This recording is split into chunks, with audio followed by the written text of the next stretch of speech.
fear is paralyzing. It will literally make you sit there and it's like, okay, I know God called me to do this. I know I'm supposed to be doing that, but I don't, but in my, I've come to understand that means that there's a lack of trust in God when Yes. it's kind of arrogant because you trust in your own self. And so that fear is holding you back. So once I really came into that knowledge, like, man, me fearing and being still is because I don't trust God. That hit me different. Yeah. Now you just said something right there. Did I say something? Yes, you did. That blessed me. It really hit me right in the chest. And I was like, God, I don't want to do that. I don't want to be this way. I don't want to move this way anymore. So here it is. Here I am. Just here. I'm gonna go. Scared, but I'll go. But I say all the time, do it anyway. Scared. Yeah. Just do it. Yeah. During the 1920s, A'Lelia Walker was an internationally famous heiress. But today she is most well known as the only child of Madam C.J. Walker, the early 20th century hair care entrepreneur and philanthropist. During the Harlem Renaissance, she was the person who hosted the parties that everybody wanted to go to. In fact, her soirees were so wonderful that poet Langston Hughes called her the joy goddess of Harlem's 1920s. She was the person, as the heiress of the Madam Walker fortune, who had 3 homes, and people loved coming to her parties. She loved having live music. She loved showcasing young talent. She began to think about what she could do to help promote the careers of some of these really talented young writers and artists and musicians. And she came upon the idea of remodeling a part of her townhouse on 136th Street into a salon she called the Dark Tower. The title came from Countee Cullen's poem From the Dark Tower, and this is the original invitation. I'm so lucky to have this. And the idea is that her young creative friends would come, they would meet patrons, they would be able to eat for free for the young artist, and that the patrons would send money in, they would help her create an endowment so that this salon would be a gathering place for these young people. The menu that people would find when they walked into the Dark Tower was called a Feast of the Muses.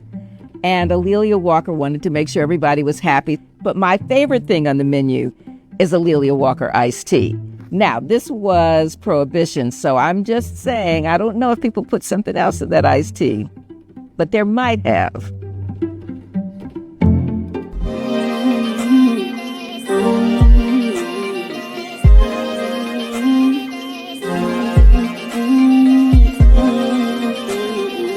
Breaking the silence, taking the dive in. Nikki pulling strings like she playing the violin. Made in his likeness, radiant vibrance. Give them all glory in a way to deny it. She gon' make you laugh, she gon' stimulate your mind. Making things shake, she ain't in no wasting time. They can come close but can't imitate the grind. Got a different way to illustrate and innovate designs. BTS podcast, gotta watch that. Teaching us the game, that mean Nikki got class. If you watch it once, you gon' wanna stop back. This an opportunity that you cannot pass. Unleash your inner voice, cause better days coming. Better days, get ready for better days. Better days, better days. Better days, get ready for better days. Better days, better days. Welcome back to another powerful episode of Breaking the Silence. I'm your host, author Nikki Nicole, your voice of the Carolinas. And today, I'm diving into legacy, history, and powerful Black women. Miss Aaliyah Bundles, the great-granddaughter of Aaliyah Walker and great-great-granddaughter of Madam C.J. Walker, shares an intimate look at their impact through her book, Joy Goddess. So join me for an inspiring conversation about reclaiming stories and creating your own legacy. So after her countdown, please welcome this powerful voice of history, author, journalist, news producer, Miss Aaliyah Bundles. Let's break the silence together, and we'll be back in a moment.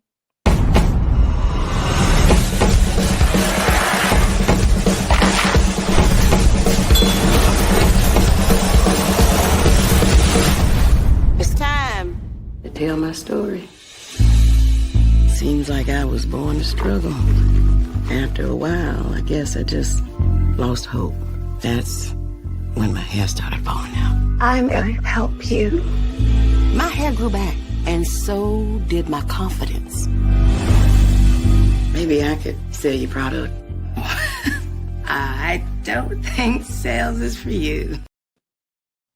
Hello, hello. Very nice to be with you, Nikki.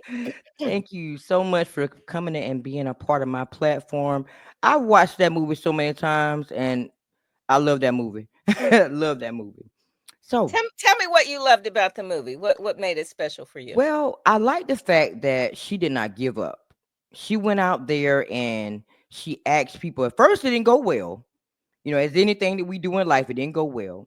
But when she went out there, she gathered the women together and she started just speaking to them and telling them about how her hair fell out and it helped her. And why don't y'all try this out? And then she invited them to work. She didn't have much, but she still paid them and helped them. So I just like that part, that speech that she gave when she told them about her journey with hair. Right. Well, and I'm so glad that that's what, resonated with you. And for me, Madam Walker's story really is a story about empowering other women. And, we know about her and the hair care products and all of those things. And many people say she became a millionaire. But I tell you what has the most meaning for me is that she had lived the life of the women who became her sales agents. And she realized that, yes, they wanted hair care products. That was good. She filled that need. But what they really needed was education and economic independence so they could educate their children, buy homes, not have to depend on especially a white employer as a sharecropper or a maid or a laundress. And so that part was really came through for me, and I'm glad it resonated with you. And of course, I think Octavia Spencer was great. Yes. But I do have to tell you that I don't love the series. Oh, no. Now, why is that? Why people want to know, what did I think about it? As I say, Octavia was great. I mean, the scene, the costumes, the sets, lots of people worked really hard. But I went into it really wanting something more like Hidden Figures. And I feel like the showrunners, the managers, the women, they were Black women who oversaw the production, and the head writer were leaning more into kind of a Real Housewives of Atlanta. So I could have done without the boxing scenes, the storyline with Madam Walker and her competitor. Annie Malone was a real life person. They changed her name slightly in the script. But what their conflict was not about skin color. That was entirely made up, and they made that kind of a centerpiece of the conflict. Annie Malone was a very strong, successful woman who I think, I always try to say how important she was, but they turned her into a drug addict. So I really didn't I didn't like that. I know that Hollywood has to change things and, make things dramatic, but I just think the real story sometimes is a lot better. Yes, because you know what? If you would have told me that, I would have never known that. Right. They did make it about skin color and her being not feeling pretty enough, and then her over here light skin. They did make it about a skin color thing, so I Right. never knew that. No, and and Madam Walker certainly, colorism, skin color was a factor in her life. That's not, I don't want to pretend that it wasn't, but Right. they turned that into a conflict that diminished the other woman. Right. And that really, I think, misled the audience. I also will say, my new book, Joy Goddess, is about Madam Walker's daughter, Alelia Walker. And I just thought the character in the movie is the exact opposite of the real life person. Oh my. She was Yeah. very dignified. She wasn't kind of goofy. They made her into kind of a, kind of silly. And she did not have a girlfriend. I mean, that was entirely made up. Wow. Yeah, so they took a lot of, as they say, literary license. They So didn't. anyway, that's, Wow.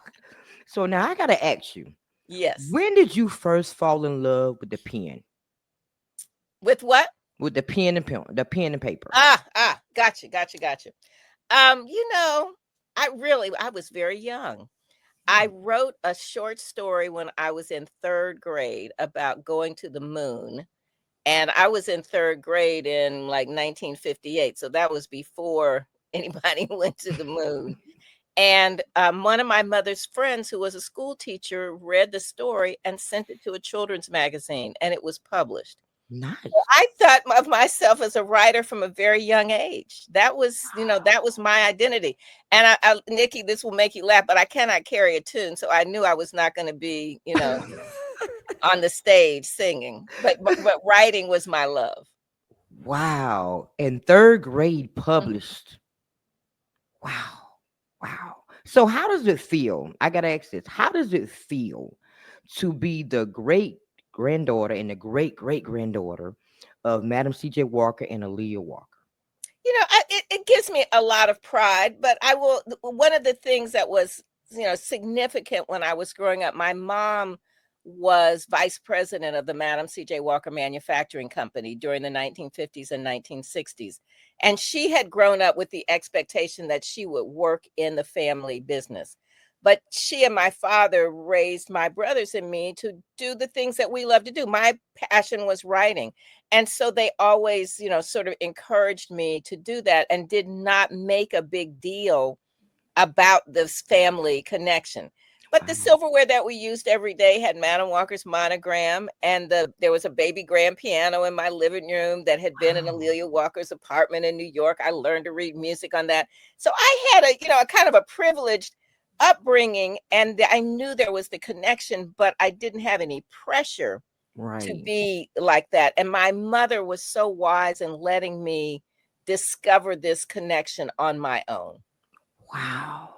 You had Madam J. Walker silverware. Right. Now, when I called my mom and I told her I was interviewing you, the first thing she asked me was, "Do they still sell her product?" I said, "You know what? That's a great question." Mm-hmm. She said her aunt, her grandparents, had to go to a particular store to get the product. Mm-hmm.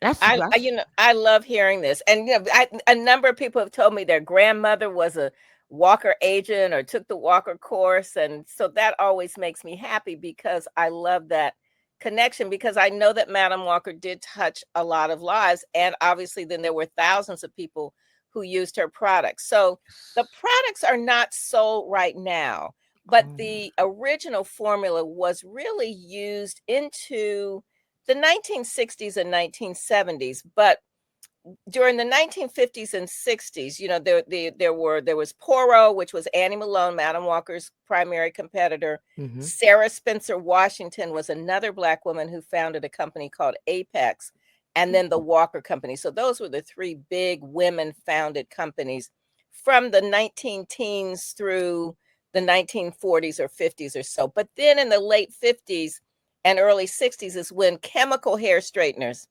became very popular. Johnson Products, Soft Sheen. My dad was actually president of Summit Laboratories, another Black hair care company. And that chemical hair straightening disrupted the old press and curl, in the same way that the internet has disrupted the newspapers. And then that, as you know, that pendulum has swung back and forth. And so by the late 60s, people were wearing naturals and afros. And now, we know now it's everything. But the hair care industry has changed a lot. Now, meanwhile, my family and another family who were the main stockholders sold the company as it existed in the early 80s to another entity that owned it for about 30 years. And then Richelieu Dennis, the founding CEO of Sundial Brands that makes Nubian Heritage and Shea Moisture, bought the trademark. And while he still owned the company, there were a couple of product lines that we introduced. I was the brand historian. He brought me back into the fold, and they were sold at Sephora. And then after Rich sold Sundial to Unilever, I know this is a long, complicated story. I'm listening. I'm learning. But, then once Sundial was owned by Unilever, there was a partnership between Sundial and Walmart to introduce a line of Walker products. And those were available for about a year and a half under the name Madam. But the Mm. executive at Walmart, who was the big champion inside Walmart, left to go to, I think, CVS. So without a champion inside, it was hard to keep that product going. Mm-hmm. And the hair care industry is super competitive. Beyonce's got a Yes. product. Tracy Ellis Ross has a product. And then there are all these other major conglomerates. So Yes. I'm glad that there was an attempt to revive it, and they were really good products. But for the moment, the hair care products using the Madam Walker name are not on the market. Wow. Because my mom said it was a very good product. She was like, they don't have anything like it. They don't Right. no more. So I was like, wow. And Yeah. she said, I used it. Your grandparents used it. Everybody used it. And I was like, wow. Blew my mind. Yeah, and it was very innovative for the times. And when people think about Madam Walker, sometimes they think about the hot comb. So I have to Mm-hmm. tell anybody she did not invent the hot comb. Right. But what she did do was to address a need at the Yeah. time. And it was at the time, most Americans, 90% of Americans, did not have electricity and indoor plumbing. So you Oh. can imagine hygiene was quite different. I don't even want to have people imagine too much, but women didn't wash their hair very often, sometimes not at Mm. all during the winter, and they had Wow. horrible scalp disease. So if you didn't wash your hair for months at a time, it's not just dandruff, but it is really infection. Yes. And so what she did was to develop a shampoo and then Mm. an ointment that was kind of the same consistency as Vaseline, but had Mm. sulfur in it. And Oh. that once your scalp was clearing, then you apply the ointment, your scalp is healthy and your hair can grow back. Now, Mm. 120 years ago, when she created her first product, that was revolutionary. But we've had 100 years of research and development where Yes. now you see things are sulfate free and people don't use Mm-hmm. petroleum. These new products that we were selling at Walmart and at Sephora were all new formulas, sort of Wow. revolutionary formulas for today. Wow. So what inspired you to write Joy Goddess now? And what does Miss Aaliyah's Walker story mean to you personally? Well, so when I was in high school, Nikki, a long time ago, actually wrote a report about A'Lelia Walker and the Harlem Renaissance, and that was in the spring of 1970. So when I say a long time ago, I mean a long time ago. And she fascinated me because I was at that point beginning to discover writers like Langston Hughes and Countee Cullen, and she had known them, and we actually had some books by them in our house. So Wow. I was just really fascinated by her. Madam Walker was more challenging for me. She was about politics and hair and all of those things. And I just liked A'Lelia Walker's spirit. And we have almost the same birthday. I'm June 7th. She's June 6th. And of course, Wow. we share a name. So Wow. she was interesting to me. And then when I was in graduate school in journalism in the mid 1970s, my advisor for my master's project was a sister named Phil Garland. She was the only Black woman on the faculty at Columbia's J School. And she recognized my name, A'Lelia, and she said, You need to write about your family. Because I was not really focusing on that. I was not Right. thinking about that. And that started me on this path to writing about the women in my family and trying to use their stories to retell the American history I didn't learn in school because it was Right. not taught in school. So I wrote On Her Own Ground. It came out in 2001. I'd written a young adult book before and another young adult book afterwards, but I always knew that I wanted to write about A'Lelia Walker. So it's taken me this long, but now I'm able to tell the story about her life in Harlem during the 20s and all the writers and artists and musicians and actors that she knew, and this sort of really important Black community that was about Black excellence and, coming together and being supportive of each other. And, Wow. and that's the story that I try to tell with Joy Goddess. Wow. And now when you said I love the Harlem Renaissance era. Langston Hughes is like one of my all-time favorite Yeah. poets. And you said County Color, and I was like, wow, she knew these guys? She knew them. She knew them. Well, it was Langston Hughes who called her the joy goddess Mm, of Harlem's 1920s. So he's the one who gave me the idea for the book, or for the wow. title. Wow. That's amazing. So now you said that Madam C.J. Walker was a little bit more challenging to write about. So what was different with the two of writing about one than the other? Yeah, great question. So, Madam Walker was that kind of American rags to riches story, born on the same plantation where her parents and older siblings had been enslaved. She was born in 1867, first child in her Mm, family born free. She was orphaned at 7, married at 14 because she was living with her sister and brother-in-law. Her brother-in-law was abusive, and so mm, she had to get out of that situation. She married a man named Moses McWilliams. They had one child, Alelia, and then he died when she was 20. She moved up the river from Louisiana to St. Louis, where her older brothers were barbers. But she didn't have any real formal education, and so she was struggling as a washerwoman. But it was the mhm, women of St. Paul African Methodist Episcopal Church who began to give her a vision of herself as something other than an illiterate washerwoman. So she struggles, she loses her hair, she gets married to a second husband who doesn't treat her well, and then she leaves him and connects with Charles Joseph Walker, who sold newspaper ads, and they kind of went into business together. And as she developed a business, that marriage didn't work out either, but she was finding herself, as mhm. you say, breaking the silence and coming into her own. And so that was more complicated. And then she became very involved in politics and social activism. And ultimately, it's a story that I'm really happy to tell. But as a young person, it was, I wasn't quite Right, sure how to get my arms around it, I guess. right, right, right. So with Miss Leah Walker, what differed from there from her story? So in On Her Own Ground, I try to develop the relationship between them. So they had a very complicated relationship, very complicated mother-daughter relationship.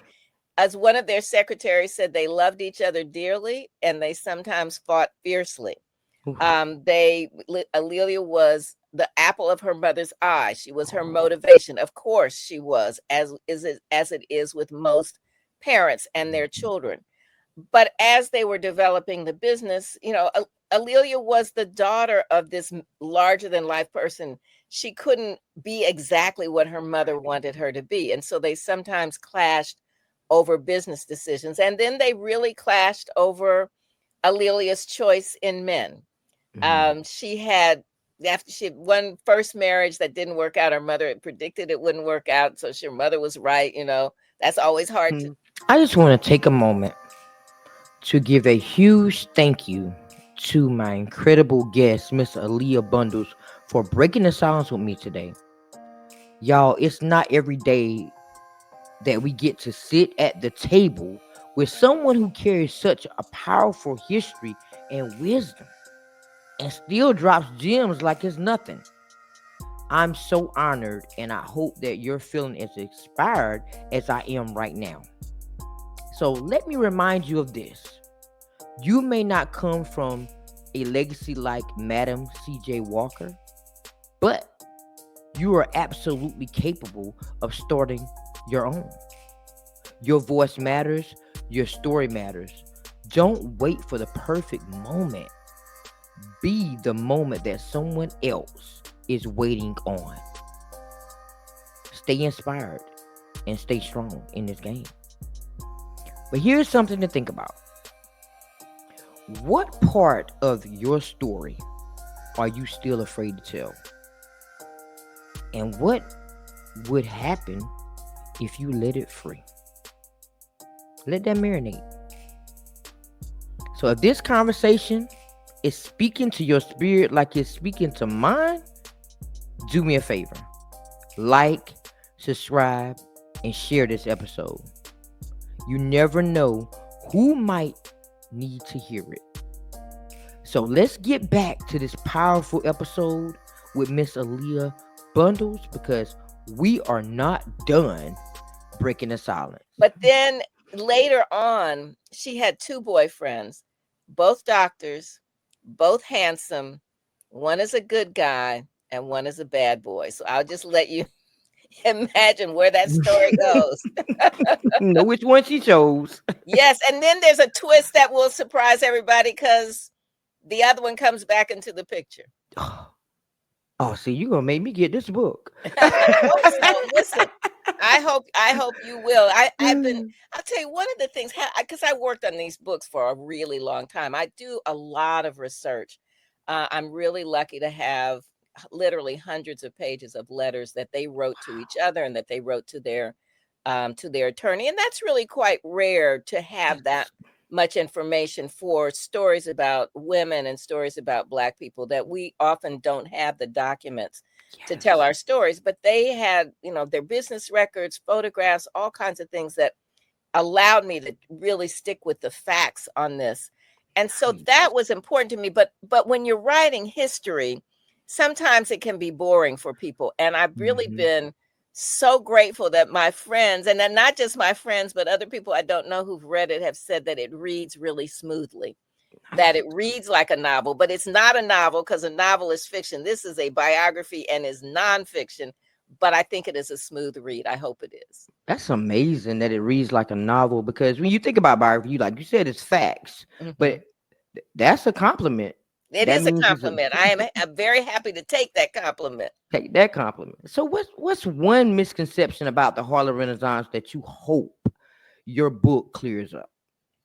Well, I think that there are a lot of histories about the Harlem Renaissance, and right now during this 2020s, we're seeing a lot of the anniversaries of the Harlem Renaissance. Like Mhm. this year is the 100th anniversary of the publication of a book by Elaine Locke called The New Negro, and that was a really significant book in terms of publishing a lot of those young writers. But many of the Harlem Renaissance histories that have been written really have kind of left women out of the picture. They're kind of off to the side. And so more and more of us who write about women's history and who write women's biography are writing about them. And I think with Alelia Walker in particular, she had been portrayed by some of the key Harlem Renaissance historians as somebody who was just kind of frivolous and a dilettante who just gave parties. And one historian said, oh, she just spent the 1920s playing bridge, as if she didn't do anything else. So this book really is trying to give some dimension to her. She was very much a patron of the arts. She supported these young writers. She turned the floor of her townhouse into the Dark Tower, which was a Mm. gathering place for the young creatives as well as the other Black people in the community. It was the place that everybody wanted to go. There were poetry readings, there was live music, Mm. always good food. Mm. So I want to show that she was very intentional about her support of the arts and about her philanthropy.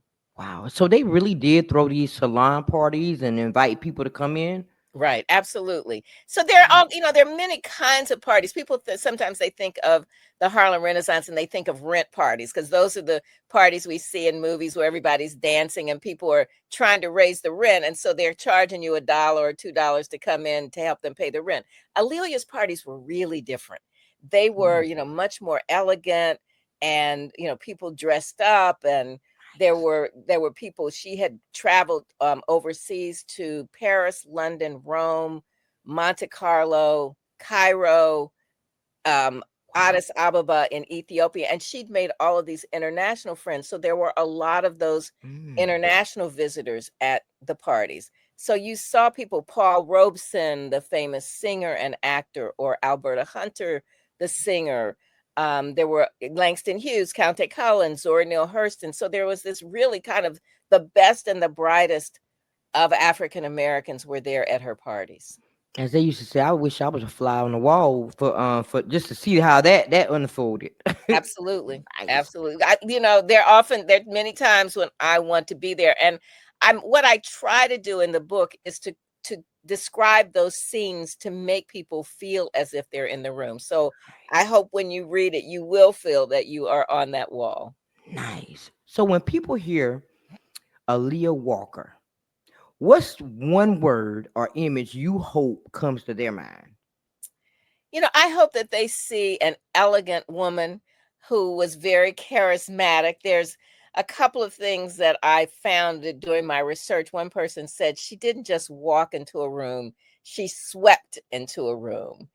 And she loved to have people around her. She loved to create these environments in her home. She had her mother's mansion in Irvington, New York, her townhouse in Harlem, her small apartment in Harlem. And another person said that she was having a party. She would get on the phone and she'd say, "Darling, I'm having a party tonight. It wouldn't be the same without you. Absolutely not." So I want to show this woman who not only wanted to enjoy herself, but she wanted to make a comfortable, welcoming place for her friends. Nice. I love it. If you could ask her one question, if you could ask her one question unanswered, what would it be? Oh my. I would like to talk to that young 10-year-old Alelia Walker when she was still a poor girl in St. Louis, but when she was surrounded by music. In the choir. Her mother was still a washerwoman, but she sang in the choir.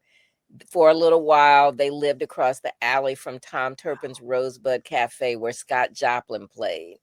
On the street, the kids would see cakewalk dancers. So I would just love to get her description of what that was like being a young person and how that early exposure to culture and music helped inform what she became later on. But time has changed so much, like all the way around. Like back in the day where the Temptations, they had to go in the studio and record, and then vote on songs that's gonna be a hit. Now you just upload it to the internet and hope that people like it. So it's just a whole lot different from the vinyl to the CDs to the record player is different. But to be honest, I still like playing stuff on the record player. My mom still has a collection of records. I bought her a record player and I love to see the needle. It's something about that needle just bouncing on that record that just amazes me. Like, who created this? This is wonderful. So things are just different now. Right. Well, and she knew a lot of those early musicians. They were her friends. They performed at her parties. But there's a figure, James Reese Europe is a name that we don't, most people don't remember now.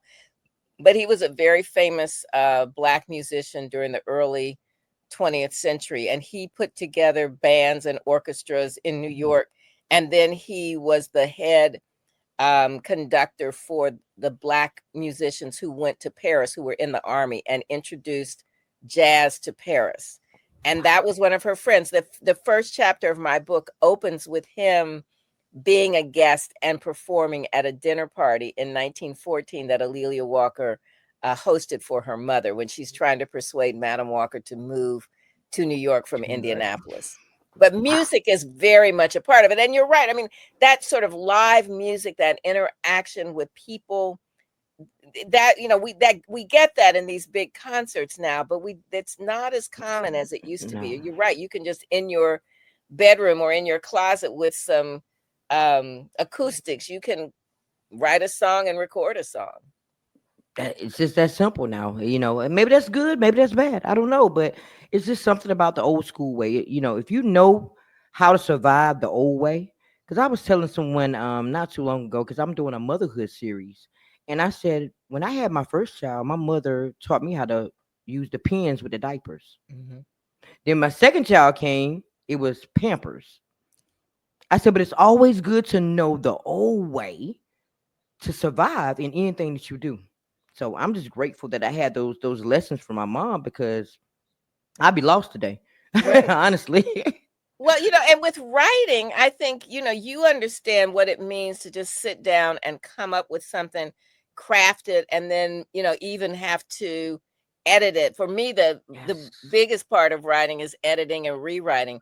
But now if somebody can put something in, Chat GPT or AI, then it gets written for them. But you have lost that thought Lost it. process, that creative process that comes from putting your own words together and thinking through something.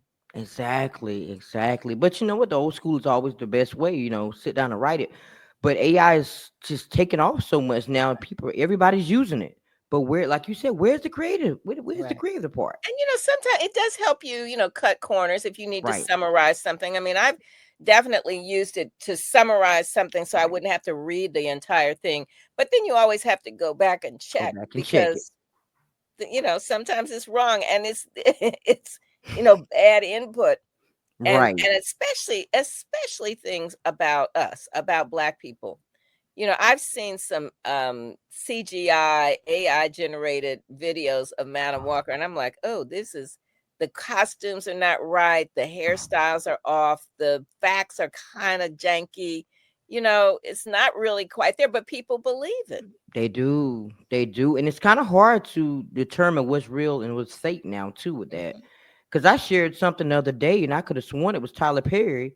And then somebody said, no, that's AI. I said, what? Mm, That's crazy. You can ruin people's lives by doing this kind of stuff. So, yes, you can. yeah, whole different world now. So, I only have a few more questions for you. All right. So, if you could write a letter to your great grandmothers, what would you want it to say? At this point, I would really want to express my gratitude that they left me this great story to tell. And it's a story that means a lot to me because I know it inspires other people. So that people who are involved in business or people who are involved in politics or women's organizations, and they can really see Madam Walker as a role model, as a template. And then with Alelia Walker, I think that people who are interested in philanthropy, in supporting the arts, in also in entertaining, that they can see something from her. And but there's also a little lesson that I would, want to say in this letter to them, that they crafted a relationship that was complicated, that they were really devoted to each other as mother and daughter. And I think that sometimes that's misunderstood, that the conflict that they had with each other, that people may misunderstand it, but there was really a deep love between the two women. And yes, they quarreled with each other, but I think that happens with a lot of Yes. mother daughter, father daughter, mother son Mm-hmm. relationships. It's the nature of being so close to someone Yes. that you're going to have some conflict from time to time. Absolutely. That's like you said, that's all mothers and daughters. We're gonna have you want to get into it, but you can somebody else talk about them. You better not. Absolutely. Better not talk about That's right. them. So what does legacy mean to you? I think that you and I had talked of whether legacy is something that you inherit or you create. And I think it's both.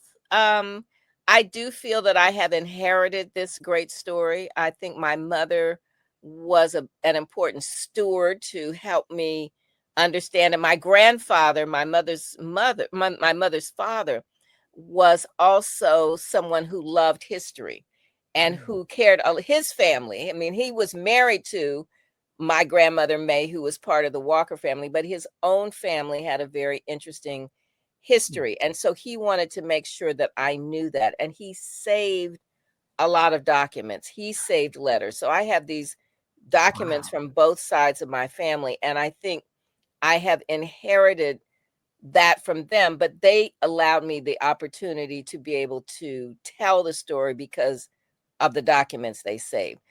But I also think it is about creation. And I think that what I have done and what I've tried to do is to use the skills that I learned when I was a producer and an executive at NBC and ABC for 30 years. And I've Mm. tried to use those storytelling and journalism and production skills that I learned to create a legacy. And if I can say humbly that I think Madam Walker's story is more well known today than it would have been had I not been the storyteller. So I feel very proud of the fact that I have taken that inheritance and tried to amplify it to help make sure that that legacy continues. Absolutely. I do believe that because me coming up as a child, when I heard Madam C.J. Walker, I like you said, you either heard something about the straightening comb. It wasn't until I started doing my own research to know that it was about hair care products, growth for your hair. And then when I saw the movie, I was like, okay, this makes sense. But the Mm-hmm. first thing you put it together was the straightening comb. Mm-hmm. So you have to do your research before you just start talking. So being the fact that That's they were right. your blueprint, you took it and ran with it. Thank you. That's it. That's it. Well, and I love that you are telling your story. I mean, I just think that it's so important. There's often a lot of hesitation about telling the truth. And you do that. And when I was starting to really write about Madam Walker, when I was in graduate school, after my professor told me that's what I had to write about, I went from New York back to Indianapolis to visit family. Mother and father were there. My mother was in the hospital and she had lung cancer and she was terminal. But at 23, that didn't fully compute. But Right. I had a conversation with her and I said, I'm starting to find out Madam Walker's not perfect. She has some flaws. Well, so does everybody. But, I'm like, but mommy, how do I deal with that? How do I present that? And she said, tell the truth, baby. It's all right to tell the truth. And that was one of the last conversations I had with my mother, but it was Wow. such a gift for her to tell me that I had permission to tell the story as I found it and that I didn't have to cover something up or pretend. So that's really, been a watchword for me. But I think that has a lot to do with when you're coming up, your parents always say, what goes on in my house stays in my house. Mhm. So you're kind of fearful of what to say and what not to say. And I'm really just getting to a point where I'm comfortable in my skin. I'm comfortable with my struggle. I'm comfortable with whatever I'm going through, to the point now I'm letting the leaves just shed, because Mhm. it could help somebody else. Right. And So carrying secrets is a real burden. And you even though you may not see it on the outside, you see it on the inside and it goes from generation to generation. yes. Though it is hard on people sometimes when you are telling the truth. It's your truth and sometimes they don't necessarily want to hear that truth. Hmm. But, you have to figure out how to navigate that. I mean, I think that's why it's what you do with your show is so important. Yes, ma'am. Thank you. Thank you. So, how can we make history more engaging for the younger generation? Because there's a lot of history that we still don't know as young folks. Mhm.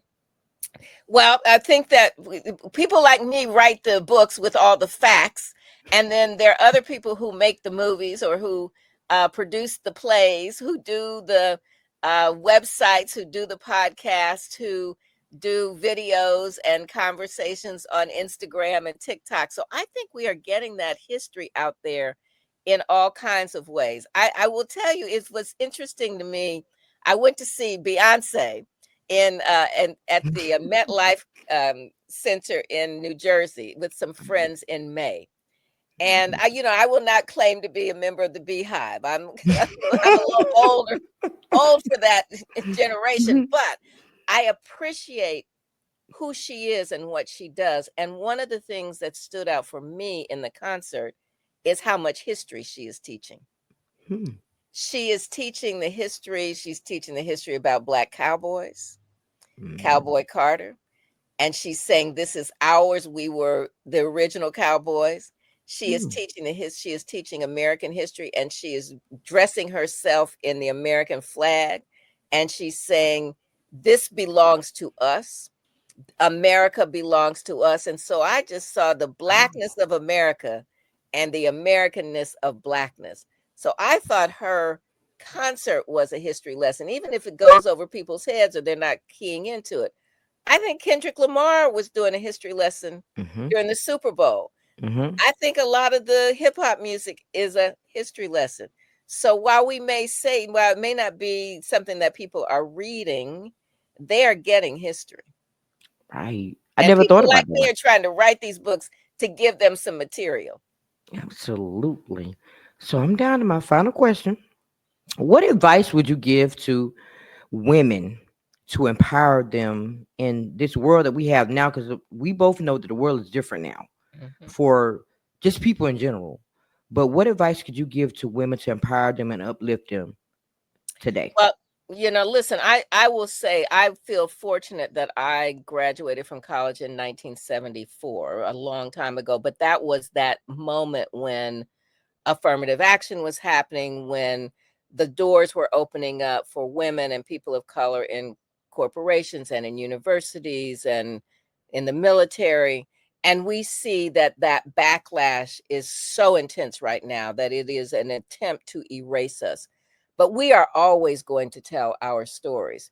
And so I feel, great anguish for this young generation just now becoming adults, because they are not welcome. They're not going to be made to feel welcome. For my generation, they may not have wanted you in the room, but they were afraid to say it out loud. Now they're not afraid to say it out loud. Yeah. And so my advice would be, stick to your guns. Know what your core beliefs are. Be excellent. Seriously study whatever it is that you are doing, and whether you are studying medicine or whether you are studying music or whether it is sports or whether it is science. Be really good at what you do. And somebody may not want you in the room, but you're going to be able to create something on your own. Whether Oh, it's founding a business, whether it's writing a book, be the best that you can be, and then gather your posse around you. I think it's so important to have that community that supports you. And mhm. some people may find it in church, some people may find it in their book club, some people may find it in family. But you need a support system, because the world is not always going to welcome you. Oh, it's not. It's not. I love that advice. Oh, that was awesome. You might have was talking to me just then. I'm talking to myself too. Man, so now this is time for the 30, what I like to call the BTS 30 seconds of fame. So I'm gonna do the countdown, and then when we come back, I tell everybody you're gonna be up here by yourself. This is your spotlight. Tell everybody where to find these amazing books, what's coming up next for you, and how to follow your journey. All All right, right. And how here we much go. time do I have? Take the show. This is your spotlight. I'm gonna give you a countdown. We'll be back. All All righty. right.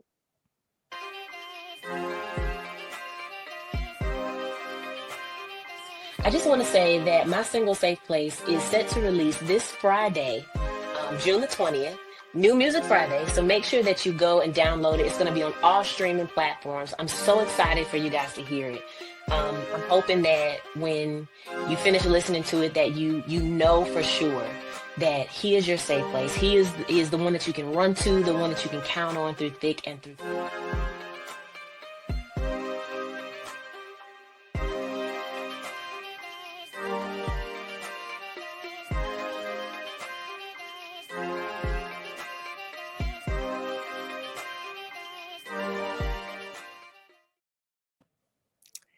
Well, I am so glad that I had a chance to speak with Nikki Nicole. And what I would love for people to do is buy my book, Joy Goddess. You can see it behind me, Joy Goddess, Alelia Walker, and the Harlem Renaissance. It's available wherever books are sold. So you can get it on Amazon. You can get it at your local Black bookstore. And I would love it if you read it and if you leave a review on Amazon.com, if you leave a review on Goodreads. And tell 5 people that you've read it and that you enjoyed it. Please follow me on social media. I'm on Instagram, I'm on TikTok and Threads and LinkedIn. And my spelling of my name it's at Alelia Bundles, at ALELIABUNDLES. And I have a website, aleliabundles.com, and MadamCJWalker.com. But I just really hope you will enjoy Joy Goddess. And then after you've read Joy Goddess, go back and read the prequel, which is On Her Own Ground, The Life and Times of Madam C.J. Walker. Awesome.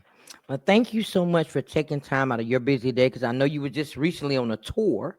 And thank you so much for making time for me and coming to make me happy today, because you really made my day. Honestly, you made my day. I've been waiting on this moment. I was like, I can't wait to talk to her.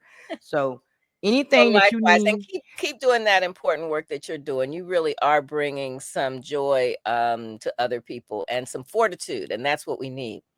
thank you. Thank you. And if there's anything that I can do on my end to further help you on your journey, please let me know. And I'm here Thank, for you. thank you so much. All right. And thank you so much to everyone that's tuned into this amazing episode. I hope y'all learned something today, because you know what? I did. I learned something today. A lot of things that I didn't know. just by sitting and have a conversation. And I'm just honored to be able to be in the midst of this amazing, powerful woman. Y'all make sure y'all get her book. I'm gonna get it because she made me think about it. It was like she said a twist. I love books with a twist now. So I might have to go grab it too, y'all. But thank y'all so much for tuning into another powerful episode of Breaking the Silence. I hope Miss Aaliyah's bundle story has inspired you to use your 24 hours on purpose, not by default. So tell me, what legacy will you create today? Think about that. And make sure that you subscribe, like, and share this conversation so we can keep it going. And follow her journey and get the book. So until next time, let's continue to break the silence. Stay inspired, stay strong, and know that God has your back. Later.